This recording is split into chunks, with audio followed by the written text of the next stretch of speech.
C'est la suite et la troisième partie des Sartois du Web, toujours en simultané sur Twitch. Vous pouvez poser toutes les questions que vous voulez sur le chat et je les transmets directement à mon invité. Juste avant de recevoir Ludovic, on va parler du chiffre de la semaine. Aujourd'hui, 18, comme le 18 septembre. Ouais, c'est un monument. Fait-il partie du patrimoine local? En tout cas, il est en finale du monument préféré des Français. C'est bien entendu le circuit des 24 heures du Mans qui est arrivé en finale de la célèbre émission qui est animée par Stéphane Bern.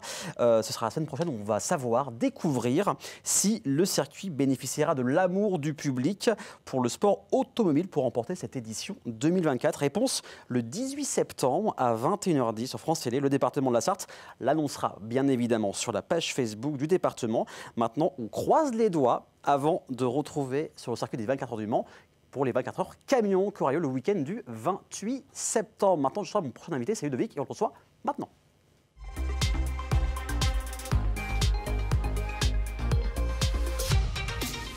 On a besoin d'elles, des abeilles, on va en parler, d'apiculture, de pollinisation, mais pas que. Ce soir, je reçois Ludovic Cochard pour parler d'apipole, mais de plein de choses. Bonsoir Ludovic. Bonsoir. Comment ça va? Ça va bien.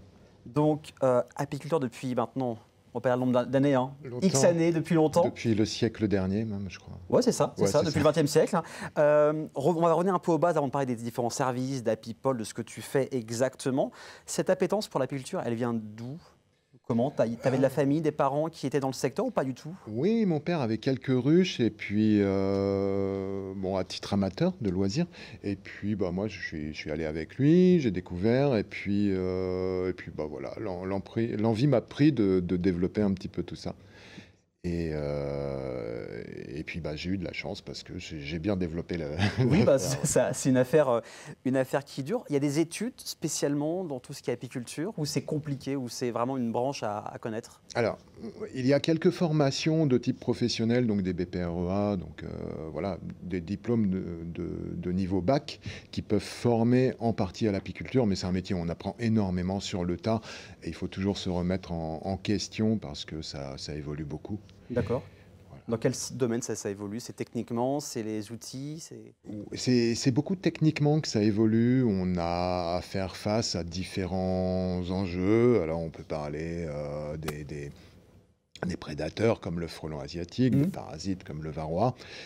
Voilà. Bon, bah, il faut faire face à tout ça pour avoir des colonies qui vont tenir la forme. Donc, tu as écrit apipole. Oui. Alors, ce nom? Alors, pourquoi ce nom? Alors, apipole, en fait, signifie apiculture et pollinisation. D'accord. Parce que moi, je suis apiculteur à la base, un apiculteur de lambda, normal. Et j'ai eu la chance, au cours de ma carrière, de travailler pour une grosse société hollandaise de production de semences.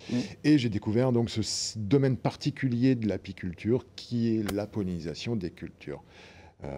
Voilà, des cultures spécialisées en plus. Alors, je vais donner une définition que j'ai trouvée sur Internet. Tu vas me dire si ça correspond bien. Et après, j'aimerais que tu nous dises un peu ta définition pour les gens qui ne connaissent pas. Donc, ce que j'ai trouvé sur Internet, c'est la pollinisation est un élément clé de la reproduction d'un grand nombre de végétaux. Il s'agit du transport des grains de pollen entre les organes de reproduction mâles appelés étamines vers les pistils des fleurs. Cette étape est essentielle dans le cycle de vie de ces plantes. Est-ce qu'on est bon ou pas? On est tout à fait bon, en fait, c'est tout à fait ça.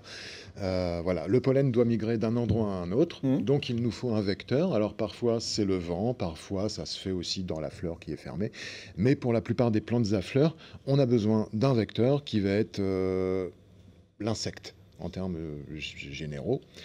Et donc ça peut être des mouches, ça peut être des papillons, mais c'est quand même souvent une abeille. Et là, je dis une abeille au sens large, puisqu'en France, on a 950 espèces d'abeilles différentes, et en Pays de la Loire, 450. Donc moi, je travaille avec l'abeille mellifère, celle qu'on a dans les ruches, mais je travaille aussi avec les autres. Ok. Et comment on arrive à les différencier? C'est au niveau de la couleur? Comment ça se passe pour différencier les abeilles, les espèces d'abeilles? Il y en a de toutes les déjà, formes, de toutes les tailles. 400 dans les Pays de la Loire, c'est ça? Ouais. Alors, on en a de très, très grosses qui vont faire 2,5 cm de long, voilà, qu'on va prendre pour des gros bourdons, et on en a d'autres qui vont faire 5 mm de long à peine. D'accord. Et voilà, entre les deux, il va y avoir tout un panachage de couleurs. On en a qui vont être noires et blanches, d'autres jaunes et dorées. Enfin voilà, on a de tout, de tout. Et des espèces d'abeilles arrivent à vivre tout le temps en harmonie ou des fois il y a des, il y a des petits discordes entre des restes d'espèces d'abeilles comme chez nous les humains? Je Non? crois que c'est particulier à nous, humains, Oh, oui, c'est ça. Hein. ce phénomène de discorde, ouais. Mais non, chez les abeilles, non, non. Alors, on peut avoir un petit peu de concurrence alimentaire Hmm. parce que la ressource peut, dans certains cas, devenir rare. Donc là, on a un phénomène de concurrence, voilà. Mais autrement, non, on n'a pas de guerre entre Voilà, abeilles. c'est ça. Non, non, ça n'existe pas. Et qu'est-ce qui t'a donné envie de... Alors, Happy People, ça date de 2023, c'est ça, la création? C'est ça. Un peu plus d'un an. Qu'est-ce qui t'a donné envie de créer ça? Eh Le bien, déclic? c'est ouvrir les horizons, tout D'accord. simplement. C'est-à-dire que l'apiculture permet déjà de voyager un petit peu, enfin voilà, de voir pas mal de choses. Mais quand on travaille avec les végétaux, on s'ouvre encore d'autres perspectives. Puisqu'en fait, moi, je travaille autant avec les végétaux qu'avec l'abeille. Et là, on élargit vraiment les choses parce que je peux être amené dans mon métier à travailler localement, Hmm. au niveau du Sud-Sarthe, par exemple, sur les vergers. Je travaille beaucoup aussi en Maine-et-Loire sur la production de semences potagères, donc les graines qu'on va mettre dans les jardins. Parce que tu es basé à Sévigné-sur-le-Lude, c'est ça? Oui. Donc, pas loin Ouais, du je suis frontalier, moi. frontalier avec le Maine-et-Loire. Ouais. Et puis voilà, il m'arrive de travailler aussi dans d'autres pays, sur d'autres végétaux. Donc Très à bien. chaque fois, on va avoir une approche différente, vraiment adaptée, avec une prise en compte vraiment spécifique au niveau de l'insecte pollinisateur. Donc l'abeille, dans mon cas, Oui. mais l'abeille au sens large, quoi. Et comme pays, qu'est-ce que tu as fait? Oh là. Allez, Euh, 4-5 qui 400. t'ont marqué? Nouvelle-Zélande, Australie, Corée du Sud. Mhm. Qu'est-ce que je pourrais citer d'autres? La Californie aussi, voilà, 4 pays. Et elles sont plus grosses là-bas, les abeilles? C'est vrai qu'en Non. Australie, souvent, c'est des trucs assez mastoc. Les abeilles, ça va encore là-bas? Oui, parce qu'en fait, il n'y en avait pas à l'origine, donc on les a importés. Donc D'accord. en fait, ce sont les mêmes que Que sur même les qu'on nôtres. a ici, Ah oui, oui. qu'on a en France. Voilà. Donc, chez Happy People, tu fais de la formation aussi. Ouais. Qu'est-ce qu'on peut trouver quand on va chez toi, chez Happy People, comme type de formation? Alors, on va trouver différents niveaux de formation. On va avoir de la formation apiculture de loisirs. Donc, Mhm. c'est ce que je vais faire demain matin, d'ailleurs. Voilà. C'est au programme. Très bien. Voilà, où là, je fais de la formation pour les apiculteurs débutants. Et puis, on va aussi... Alors, bien sûr, je peux le faire aussi pour des apiculteurs professionnels, Mhm. plus aguerris. Je fais des conférences aussi sur différents sujets. Et je vais faire aussi de la formation sur la pollinisation à destination des professionnels du domaine végétal. Donc, de la D'accord. formation voilà, pour des arboriculteurs, pour des semenciers. Voilà, parce qu'en fait, la pollinisation, c'est un secteur qui est un petit peu, qui n'est pas assez fouillé. Donc en fait, là, c'est ce qu'on voit à l'écran. On monitore des colonies pour aller chercher de l'information, pour aller chercher des nouvelles techniques. Et en fait, moi, je les partage par le biais de mes formations. D'accord. Donc, à la fois, comme tu as dit, pour particuliers, ou c'est ça, ou les amateurs, Ouais. comme pour des pros. Ouais. Quelles sont les qualités pour travailler avec des abeilles? Les qualités, il faut savoir être calme et être à l'écoute des abeilles. Parce qu'en fait, il ne faut pas être dirigiste ni directif avec les abeilles. Voilà, on ne les contraint pas. Donc, il faut être à leur écoute pour se mettre dans les meilleures dispositions pour elles. Voilà. Quand on dit que tu les écoutes au niveau des bourdonnements, il y a des sons différents. Ouais. Comment ça se passe? Ouais, alors oui, l'écoute, oui, elles ont des fréquences différentes. Voilà. On peut différencier le bourdonnement de stress du bourdonnement de calme. Voilà, c'est pas la même chose. Donc, alors ça ne suffit pas pour caractériser une colonie, parce que nous, on n'a que 2 oreilles, malheureusement. Oui. Mais ça donne déjà une idée de ce qui se passe au niveau de la colonie, ouais. Ouais, ouais. Alors, il y a un an ou deux, j'ai vu une photo sur les réseaux sociaux qui était assez flippante. C'est si les abeilles disparaissaient demain. On a vu un stand, regardez à l'écran, avec abeilles donc à gauche, vous voyez un stand rempli, et là sans abeilles à droite. Est-ce que ce serait vrai ça? Eh bien, ouais, c'est en partie réaliste. On va dire notre bol alimentaire serait bien diminué C'est-à-dire qu'on perdrait une grande partie des fruits, une grande partie des légumes, puisqu'en fait, on se dit les carottes, par exemple, les carottes, Oui, hein, on n'a on pas trouve besoin. partout. Sauf que pour avoir des graines de carottes, il faut polliniser les fleurs de carottes. D'accord. On n'aura plus de carottes. Voilà, tout simplement. Donc c'est ça avec Tout tous les fruits. Donc ça, la photo qu'on voit, ce serait réalisable. C'est assez réaliste, ouais. Ouais. Donc là, on perd 80% des stocks de fruits et légumes. Ouais.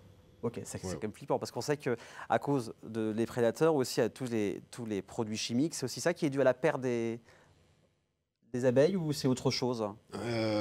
C'est une conjonction de plusieurs choses, hein. C'est la prédation, c'est le parasitisme, c'est la pression phytosanitaire dans certains endroits, et c'est aussi la diminution des ressources. Quand on voit un champ de maïs là dans notre campagne, il faut bien se dire que pour les abeilles, c'est un désert vert. D'accord. En fait, c'est vert, on se dit c'est bien, il y a de la verdure, mais non, c'est un désert, il n'y a rien. Donc pour elle, c'est niette, c'est mort. Voilà. Ok. Alors comment on peut faire une prévention? Toi, tu fais aussi la prévention dans les écoles ou pas encore? Comment Non, on peut éduquer les gens à respecter aussi ce genre de choses? Eh bien, en fait, il faut juste se dire que une fleur, si elle est là, c'est bien. Oui. Et qu'on n'est pas obligé de la tondre ou de la broyer. Oui. Laissons-la vivre, quoi. Ça va faire de la nourriture pour les abeilles, ça fait de la couleur dans le paysage. Et voilà. Et quand on peut le faire à l'échelle de son jardin, ou de plus encore, eh bien, on est gagnant. La plupart des arboriculteurs, maintenant, laissent les fleurs durant la floraison des VRG, laissent les fleurs en place, les autres fleurs, on les adventisse, parce qu'on sait bien que en fait, ça crée un effet, une synergie intéressante. Donc si les pros le font, faisons-le tous, quoi. Ouais. Alors, on peut te suivre aussi sur les réseaux sociaux, sur Internet, sur Instagram, LinkedIn, Facebook, il y a aussi le site Internet, Oui. happypole24.fr. Qu'est-ce qu'on peut y trouver? Tes différents services, c'est ça? Alors, oui, sur happypole.fr, bon, il y a mes différents services, oui, et il y a un deuxième site qui s'appelle behappy.fr. Behappy.fr, d'accord. Voilà, alors ça, c'est assez nouveau. En fait, Behappy, c'est un outil de diagnostic qui permet de mesurer la capacité d'accueil de son chez-soi, de son D'accord. jardin, de sa parcelle, pour les abeilles notamment. Et donc, c'est un outil que j'ai créé à l'origine pour l'arboriculture. J'ai gagné un prix avec, au concours à Green Startup du Mans en avril dernier. Et du coup, j'ai réinvesti la somme que j'ai gagnée dans le développement du produit pour le rendre Encore gratuit et D'accord. accessible à tous. Ok. Donc, c'est Behappy, ça s'écrit B-E-E-A-2-P-I-I. Voilà, tout simplement.